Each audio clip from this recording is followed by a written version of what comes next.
Well, hello and welcome to Old People This Week. My name is Jeff, and that gentleman farmer there, that's Mike. How are you, Mike? Jeff, how you doing? Good to see you. Good to see everyone. I'm fine, thank you. We are your hosts. Old People This Week is a podcast for 60-year-olds and older. However, all are welcome, as they say in my church. Um, it is a podcast for mentally agile and smarter people of age. So if you're of the I've fallen down and can't get up school of aging, then this podcast probably isn't for you. Yeah, stay down. Um, we come every Thursday with stories that you can take into the weekend so you'll sound smart when you're hanging out with your friends, playing parcheesi, paddleball, you're at the quilting bee, or of course, where Mike and I spend most of our time at happy hour. Shaken, not stirred, as we are fond of saying. You're fond of saying, and every bartender in the valley knows it. Please subscribe. We've had a number of new subscribers this week. A gentleman named Barry and Keely and Letitia, uh, who are both people that I happen to know. They worked with me at E Entertainment Television. That will come up in a minute. And a woman named Carrie, who I also worked with, who is a magnificent person and an incredible television development executive. A lot of the big television shows that you've seen over the years, Carrie made happen. And I'm happy to see that she's not only still around, but willing to listen to me talk every Thursday. She knows she can turn it off. She probably already has. Or, follow us on our Substack, which is 52tasks.substack.com. We have a dandy one coming up tomorrow for you to perform and have ready to tell us about next week. And please email us. It's the best way to keep us. We're looking for content. We're looking for a relationship with people, and the email is the best way to do it. Send us your videos. You can comment on anything except Mike's shirt. He will get pissed. You'll notice, by the way, that I am now in a stylish golf shirt instead of my usual black turtleneck. So this is, I no longer look like I'm about to administer last rites. Okay, I'm not even going to comment on that. So we'll get right into it today. I was going to start off with a story that I've told Mike basically on Saturday, which is my story about O.J. Simpson and myself. So I'll just jump into it. Mike, if you have any questions, I'll be on a sort of a diatribe. Stopping me from telling the story will be a bit like stopping a moving train that's going downhill. But if you find a way to cut in and ask a question, I will stop and take it on. No, I'm just glad you survived a one-on-one meeting in a dark private room with O.J. Simpson and his attorney. The late great F. Lee Bailey. Yeah. On the night of June 13th, 1994, I was a producer at E, a lowly producer making $150 a night. That's $750 a week, which even then was poverty level. But it wasn't like I was that poor of a producer. I had come from a job just the year before working for hard copy. I was making $1,900 a week, but I wanted to work in cable because I thought that's the future. And cable television back then wasn't what it is now. On Bravo back then, they were showing operas. On A&E back then, they were showing one-act plays. So it was a very different environment. And E was in the entertainment business, but nobody was watching E. It would get hash marks, meaning no ratings at all from 8 in the morning till 8 at night. And then some scratchings of some few thousand people across the country watching Talk Soup at night. So it was a very non-watched cable network at the time. That night, also on June 13th, 1994, was the night that O.J. supposedly killed his former wife, Nicole Brown Simpson, and Ron Goldman in the courtyard of Nicole's condo in Brentwood, California. Yeah. everybody knows what happened after that, the slow chase to this, the arrest, and then eventually the trial, which was due to start in the early months of January, February of 1995, and it subsequently went until October of 1995. But the judge of this trial, Lance Ito, decided to make it available to anyone who wanted to take it. Any news gathering organization who wanted to take the trial, gavel to gavel, could. So he appointed one of the local stations, I think it was Channel 9, to be the pool camera. They put cameras in the courtroom, and I think like two or three cameras, and then the pool would then go out to anybody who wanted it. Most news gathering organizations at the time, most of the news stations, took it, but they didn't take it live. They would record it at the studios, and then they kept the highlights for their nightly news, and Yeah. that's what they were going to do. But since it was available, the president of the E, who was a woman by the name of Fran Shea, a very smart uh, woman in the cable business, she thought, well, since we're not getting ratings anyway on E, why not take the pool fee? Yeah. And it was a brilliant thing she did. So we took it on E and we ran it from gavel to gavel from 9 in the morning till 5 at night. And in those moments when the lawyers were conferring with each other or with Judge Ito or during the lunch breaks, she would run promotions of our other E programs, and over time it started to work. People started to stay on and watch E at night to see what else we had on. So it was Yeah. a brilliant thing. And so that went on for 9 months almost. And in October, well, actually in September, as it was winding down, it was clear that the trial was going to be over. Fran came to me, and again, I was just a freelance producer there, but someone who could do grunt work. She came and said, Jeff, would you look around and see if there's any other trials that are going to start in the LA area that we could take live or convince the judge to allow us to take live, preferably a murder case and preferably a celebrity murder case. We could do the same thing for the next 9 months, maybe. So this was pre-internet, pre-cell phone, and in order to find these trials, I literally had to go from courthouse to courthouse to see what was going on. And finally, towards probably October, November, I found a trial that was going to start later that year or early to 1996, a murder trial in which a guy named Charlie Miner, who was the president of a record company called Giant Records, he had been murdered by a woman named Suzette McClure, who was his girlfriend and who had found out that he wasn't her boyfriend. In fact, he was engaged to be married, and that she got her pissed off and she killed him. She Oops. actually was literally worked for Boeing as a scientist, had gotten into drugs, had ended up falling into stripping, and started hanging out with Charlie. And Miner was this extravagant character. He drove around LA in a Rolls Royce. He had a table at La Dome on Sunset Strip that Yeah. had his name on the chair, and he lived this larger than life. And when she found out that he had a fiance, she was pissed. She went out to his Malibu place. She hid in the house. She went up to the bedroom after a few hours of hiding, knocked on the bedroom door. Charlie answers it in his pajama bottoms with his fiance in bed behind him. And Suzette plugged him with 9 bullets. Oh my God. She emptied a clip into him. Did she kill the fiance? No, no, no. No, she turned and ran.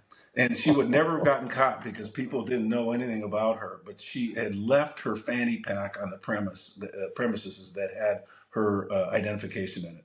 Perfect. So they arrested her, and this was a perfect trial. I went out to Malibu, met the judge, and he said he would allow it to be televised. So I was happy, went back and told Fran Shea, and I said, we could do this. She's all happy. But I said, there's an issue here is that this isn't the OJ trial. Nobody knows who Charlie Miner is. Nobody knows who anybody is, Suzette McCord, or any of these people are. So Yeah. maybe we should do a special prior to airing the trial. And she said, fine. So I started doing interviews with people from Charlie Miner's family and friends and from law enforcement people and so on about the case with the intent of making a special on it that would air before we did this live trial. Well, the best laid plans of mice and men often go astray, and the lawyer for Suzette McClure pled her out, and so there wasn't going to be a trial. Oh, what'd you do with all that research then? So I had not only just research, we had spent money going out and doing a lot of interviews. But Yeah, I went back to Fran and I said, "There's not going to be a trial." And she said, "Well, is there anything else we can do?" And I said, "Well, I had found some tapes in our library. And then in those days, a tape library was a physical library. It wasn't a digital library. You went and literally took tapes off of a shelf and used them to edit with. And I found some tapes that said on them Robert Bardo murder trial.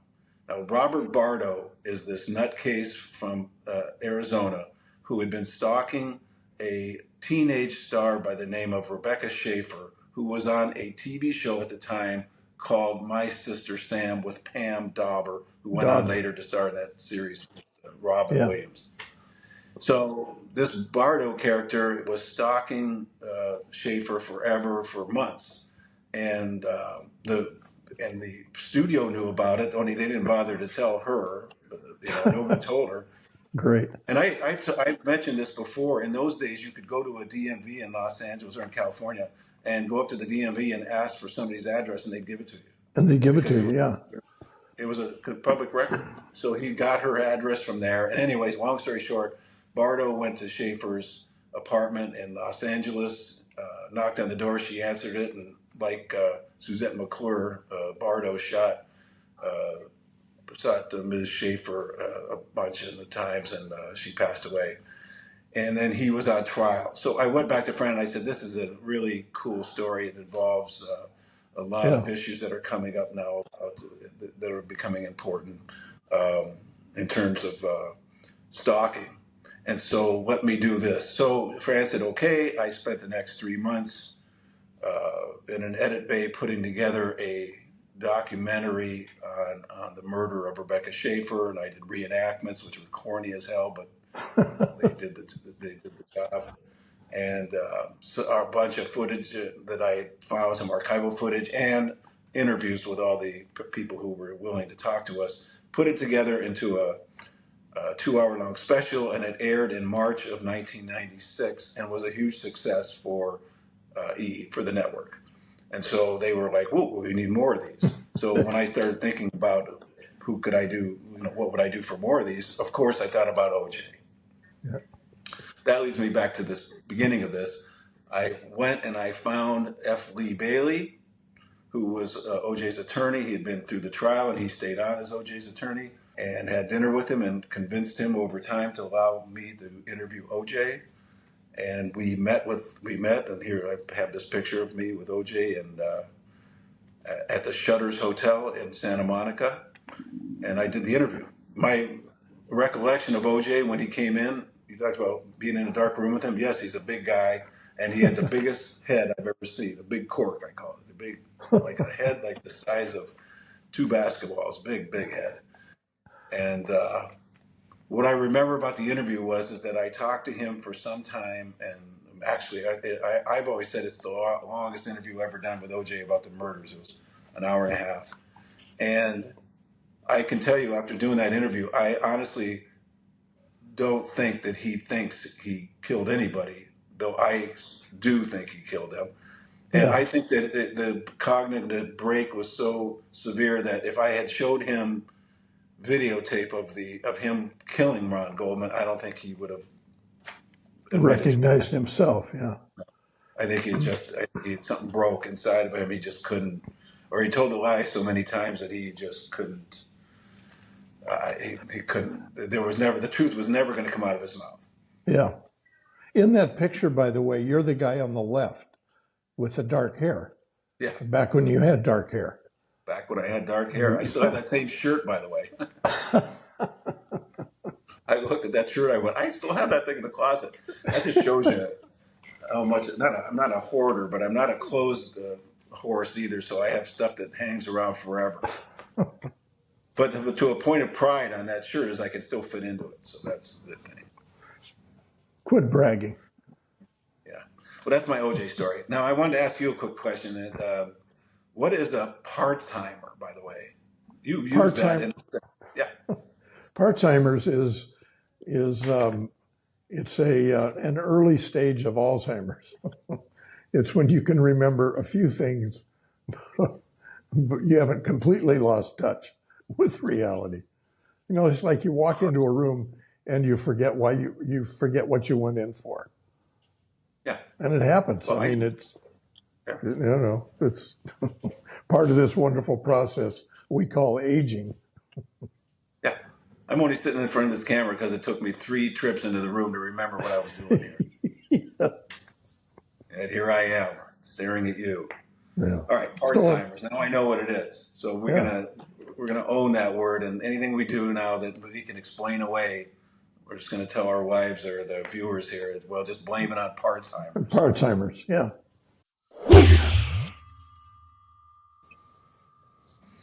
Well, our first story of the day, that one we have to get to, is and I'm sort of sad to bring it around, but I'm also sort of pissed.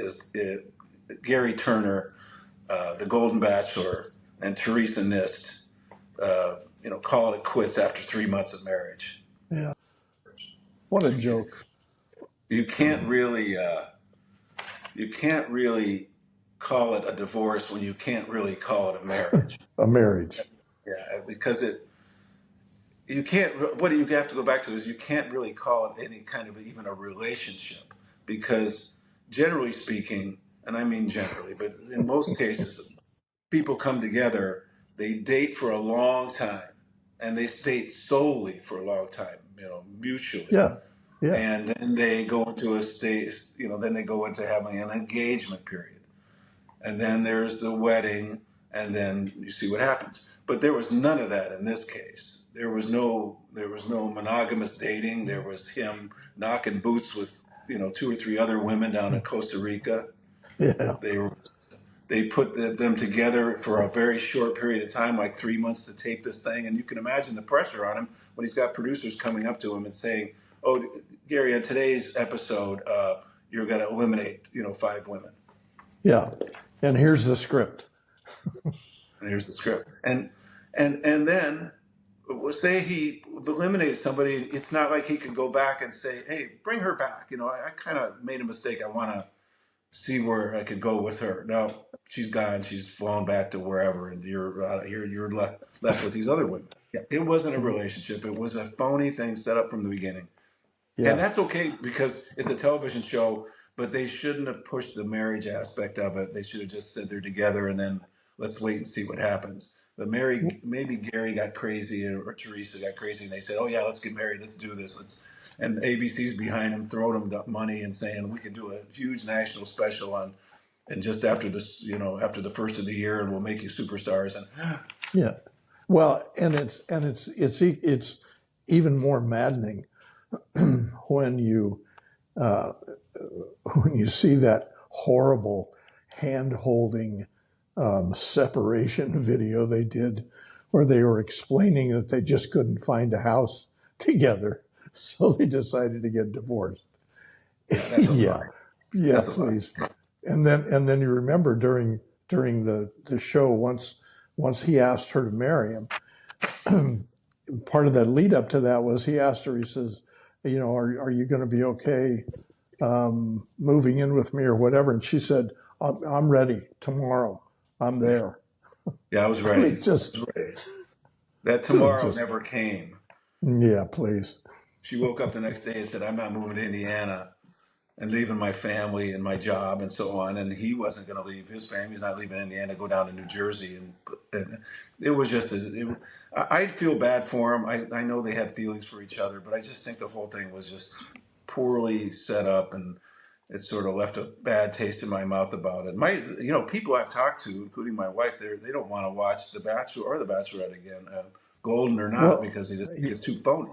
yeah. And how about the Golden Bachelorette now? I mean, that really takes the, that takes the steam out of that. I mean, who's going to watch it or believe anything that happens? I'm going to watch it, but I'm just not going to believe anything that happens. Yeah. Yeah. So at any rate, that was disappointing. As you and I have been following this story from the beginning, this was a sad ending to it. I hope I can run into Gary somewhere, and I'm gonna I'm going to see if we can find out the real story. I wonder if we just called him up someday. If we could find out his cell phone number, call him up, and just get him on the line and see what he'd say to us. Yeah, we get that that deer in the headlight, oh gosh, golly gee attitude that he puts forth. So phony. We'll get it. We'll get him to one of our happy hour Yeah. excursions. He'll tell all after that. We'll learn everything. More than we want to know. Yeah, probably. All right. Speaking of dating, I of all the rabbit holes there are to fall into in modern media or modern internet, the ultimate rabbit hole is Reddit. You can get on Reddit and you'll never leave, you won't come out the same. It's the heart of darkness in America. But I was on there looking for stories of aging and dating, just in research for our podcast, and I came across this story about matchmaking.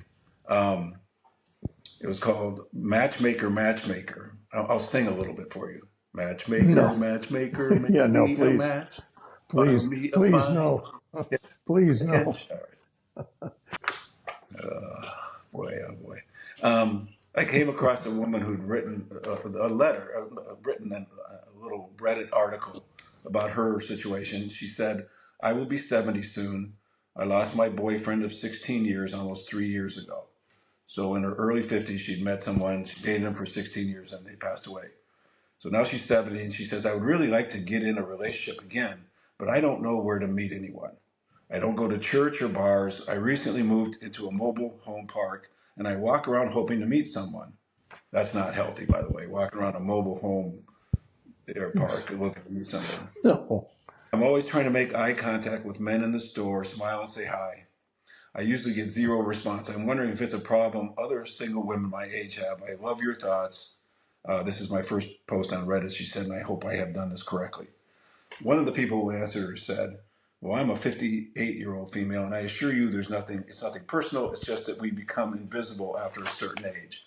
And I can actually, I can see that where Yeah. get past a certain age, you feel like people aren't paying attention to you. I know Rick, our mutual friend, he says he doesn't tell people he's retired because he says that once you say the word retired, they stop listening to you. Exactly. Yeah. So I could see that. She said, this 58-year-old woman said, I've surpassed that certain age. Men don't really look at me anymore. It can be difficult to accept at first. But after you realize the benefits of it, it isn't really so bad. I would focus on forming friendships and getting out there and doing things you enjoy. If you happen to meet a man in the meantime, all the better, et cetera, et cetera. I get that. It must be tough. It's tough. It must be really tough on women of a certain age or our age because there's not as many men left there, and those that are left are probably not, either married or you don't want to spend any time with them. Or they're Gary. Or they're Gary. Oh yeah, that's right. He's 72. He's out there now. He's single again. He's out there again. Oh man. Oh please. He doesn't have a prayer from now on. He's out there working it right now. Yeah, he's out some happy hour right now working. He's like, hi, I'm Gary from the Golden Bachelor. Yeah. Remember me? Yeah. I wonder if his agency dropped him. He's not going to win that Emmy he wants either. Exactly. I'm not going to vote for him. I'm an Emmy voter. He's done. The second answer, though, was really fun, intriguing and funny. This person said, I'm literally going to the Irish Matchmaking Festival this September to meet a new husband. We hire a professional matchmaker whose family has done this for generations. 40,000 people show up, and it's a month long. So I went and did some research on this thing. It's called, Europe's biggest singles festival takes place every September in the small village of Lisdoonvarna on Ireland's wild Atlantic Way. This month-long Irish festival attracts people from all over the world for love, fun, and a bit of craic, whatever craic means. Craic might mean knocking boots, so that would be maybe. The festival's over 165 years old, and they couldn't be more different from an online dating service. There's music and dancing in every bar from 12 in the morning, so noon, to the wee hours of the night, and those looking for love can meet Ireland's only traditional matchmaker. His name is Willie Daly, in his office in the matchmaker bar. And they had office in parentheses, so it's in a bar. Yeah. Legend has Doesn't it it that sound if like you touch his sounds like luck, spring break? yeah, It's like spring spring break in break. Daytona. Yeah. Get naked. Go to the beach. Legend, legend has it if you touch his lucky book with both hands, you'll be married in 6 months. I hope it's his lucky book is all you have to touch when you go Boy, in. I'm glad you said lucky book. I didn't know where that was going. So if you go to this bar and you go to this festival in September, and you go to this town, you go to the matchmaker bar, you meet up with Willie Daly, and you touch his lucky book with both of your hands, you'll be married in 6 months. So I'm going to list the website below for any of you who are interested in going to Ireland this September and getting hitched by Willie Daly. Why not? We Yeah. have friends that we could send over there, Mike. Yeah. Yeah. But I'd give them a one-way ticket. Yeah. Our friends are too cheap to go to Ireland to meet a woman. They'll just go down to the Grill on Main and stand in a bar. Yeah. Or go to Coachella. Go to Coachella. Okay. Run around with a bunch of half-naked teenagers. You'd be great. Right, cheaper to go to Ireland than it is to Coachella, though. God, no kidding. Yeah. All right, this next story is just one you have something to say on, which is pretty cool, but it involves that movie Rust. So in Yeah. 2021, they're making a movie Rust out in Arizona. It's a Western set in the 1880s. It stars Alex Baldwin, and it became famous for all the bad reasons. They were on set one day, and Alex Baldwin's got a gun. It's just after lunch. He's fooling around with this gun, and it goes off. Oh, guess what? There's a live bullet in there. It kills the cinematographer and wounds the director. And since then, it's been all over the place. Every kind of authority has been involved. Every kind of court, everything's been involved, It's a and mess. they've charged, and dropped charges, and rebrought charges, and so on and so forth. But it looks like the fall person has been selected, and that is the Rust armorer Hannah Gutierrez, who was given a maximum sentence of 18 months in prison for involuntary manslaughter in the fatal shooting of cinematographer Halia Hutchins and the director. Now, how Yeah. did the big question was though is how did that is still enduring after this trial is over is how did a live bullet get into that gun that Alex Baldwin is holding? Yeah. They From don't know. from everything, we only know what we hear and read in the media, of course, but everything we have heard sounds like there were very few, if any, standards on that set in terms of firearms control, and apparently she individually or personally was really lax and was drinking and doing drugs on site and things like that. So the Yeah, story did not, it didn't stack up well. And in the yeah, trial, she expressed absolutely no remorse. And I saw some of the highlights from the trial, and she didn't come across well at all. So yeah. Well, somebody had to take the blame of this, and she was in charge of handling that gun, and she had it before lunch. yeah, She was supposed to take the bullets out of the gun, take the empty gun and put it in the safe, go to lunch, come back, get in the safe, take the empty gun, reload it, check all the bullets, and then she hands it to another guy who brings it on set and who hands it to Alex Baldwin. yeah. The classic part of this, though, and all the hubris that can come from an actor, Alex Baldwin has insisted since that day that he did not pull the trigger. What? Yeah, right. And every It's, expert they had on there would say, a gun does not fire itself, Alex. no, it does not. He's trying to mitigate his involvement. I didn't know anything. This gun is all of a sudden, I'm Mhm. holding it in Yeah, my hand and it fires. yeah, So, anyway, but the interesting thing is that the Hannah Gutierrez is from a famous in the world of armorers, people who work on sets with guns. Her father, Thel Reed, was a very famous armorer in the movies, and you knew this Yeah, dude. yeah. I've shot with him. Um, I in fact I think we've got a picture um, that you Yeah. can include that Sam Elliott, the actor, Michael Rooker, an actor who has since passed away, and Thel, Reed and I used to get together at a gun club outside of L.A. and would shoot vintage Colt firearms, mainly because at the time I was the president and part owner of a company called Edward Bolin Company. We made gun rigs and holsters and things like that for all the Hollywood stars. Um, Ed Bolin originally founded the company. He did all the saddles and guns and gun rigs for the Lone Ranger, for Gene Autry. In fact, the Autry Museum has one of the saddles he made called the Golden Eagle. It's valued at something around $4 million. It's basically solid gold and silver. I mean, a Bolin saddle today, an original Bolin saddle from Ed's workshop, will sell for anywhere from $250,000 to $500,000. They're hugely collectible. What about that hair on your head there in that picture? Let's show that picture again. Yeah, you see that hair? Handsome, It's very red. handsome. It looks red. Did you have red hair? No, I was blonde. It was like sandy blonde. Sandy blonde hair. Yeah, and lots of it. Lots of it. Contrary, contrary to now. Elliot looks I the could, same. Sam Elliott he always looks the same.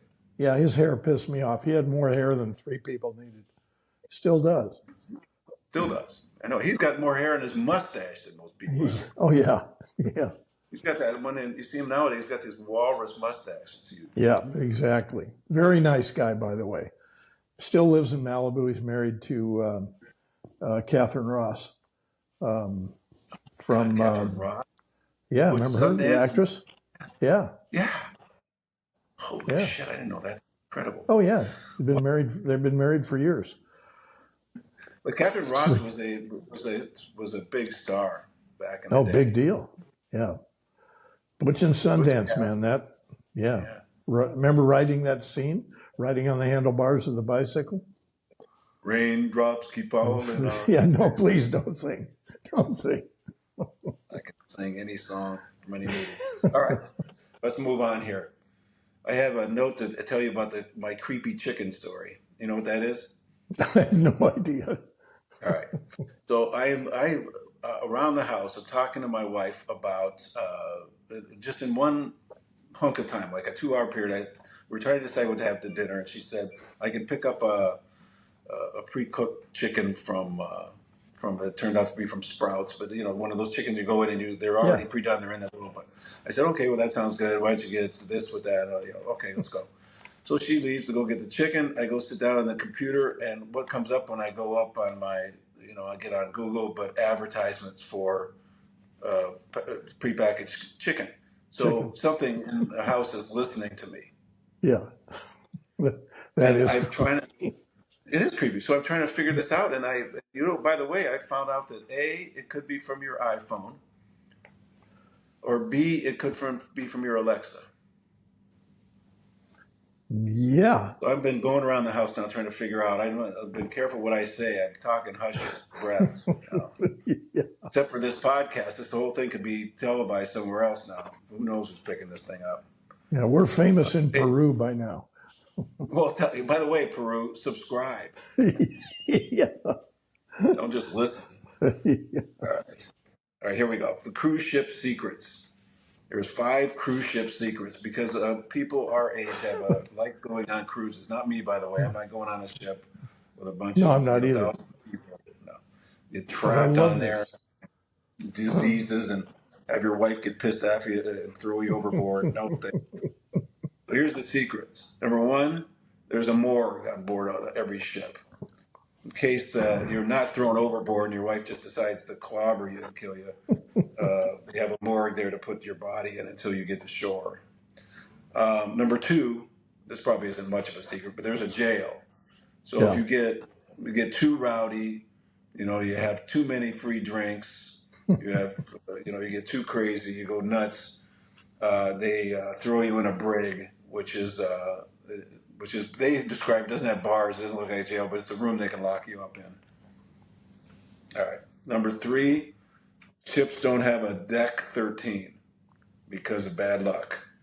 Widespread superstition in the Western culture. And ships with a deck 13 typically use it for public areas, not cabins. But they won't put it on the buttons of the elevator. By the way, if you're an Italian cruise ship, you don't have a 17 because the 17 is the Italian is their number 13. Their equivalent of 13, yeah. They're bad luck. All right, number four, there are hidden pools and facilities for the crew. There are more than 1,000 crew members on these large cruise ships, and they spend most of their time serving passengers. But when they're not, they have their own areas where they go off to. They got their own pools, their own bars. They got everything you could want. That's so out of sight of the paying customers. And that's pretty interesting. Yeah, that's pretty cool. And the last thing, number five, is most ships host AA meetings. With all-inclusive beverage packages and countless bars, cruise ships can be a tough environment for guests in recovery. Yes, if you're in recovery, don't go on a cruise. And most cruises offer Alcoholic Anonymous meetings that are usually scheduled as Friends of Bill W., a reference to William Wilson, who co-founded the AA program back in 1938. So, Mike, you and I won't have to worry about that.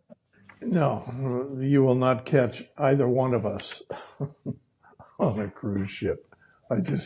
Shoot me first. Yeah, I don't want to do that. No. I just would get too antsy, and then when they do let you off at port, you're basically, you have a number of hours to go try to look at something, and then you got to scurry back. It just doesn't seem like it fun. No. Okay, now as our last story and our Florida story. This one is, I had two to choose from. This is the one I chose, though they were both good. A Florida man was arrested in New York, Long Island, Monday after cops said he led them on a chase in the island's North Fork and drove off a cliff in the town of Greenport, according to his story. So I'm going to distill this down. This dude named Roger Foster is 56 years old. He's from the Villages in Florida, by the way. You know what the Villages are? Yeah. Yes, that is those That explains it all.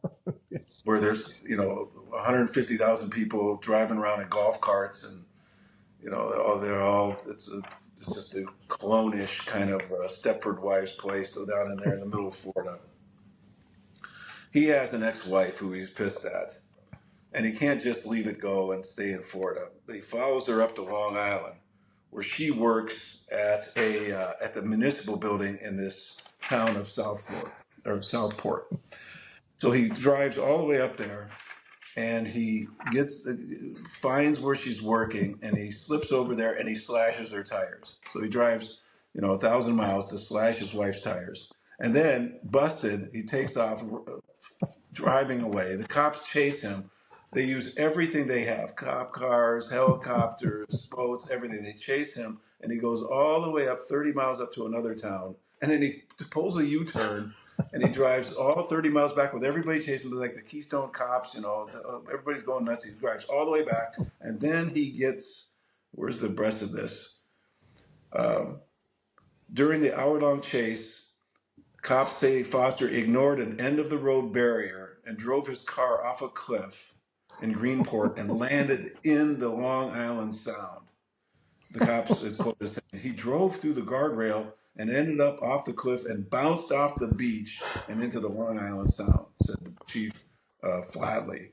Flatley told officers were able to go to the beach, drag him out of the vehicle, and then place him under arrest. And then, as a deadpan quote, the chief told the news people, the suspect was uninjured for the most part. Attaboy.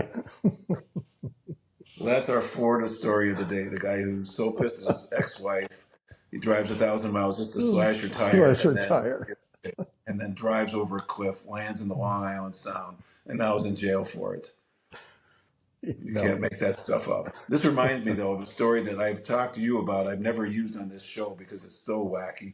There's a guy who, also from Florida, of course, who wants to show his ex-wife that he still loves her, and he drives out to her house, goes in the front lawn, and he says, "Come out here, and I love you." And then when she won't, he puts a chainsaw to his neck. Oh, Yeah. that'll do it. What? Well, it didn't for him because he What? passed away. He cut Well, part of his yeah, head. yeah. Anyway, Mike, it's good seeing you as always. Good to see you, Jeff. Remember, there's nothing wrong with aging. It's happens, and get used to it.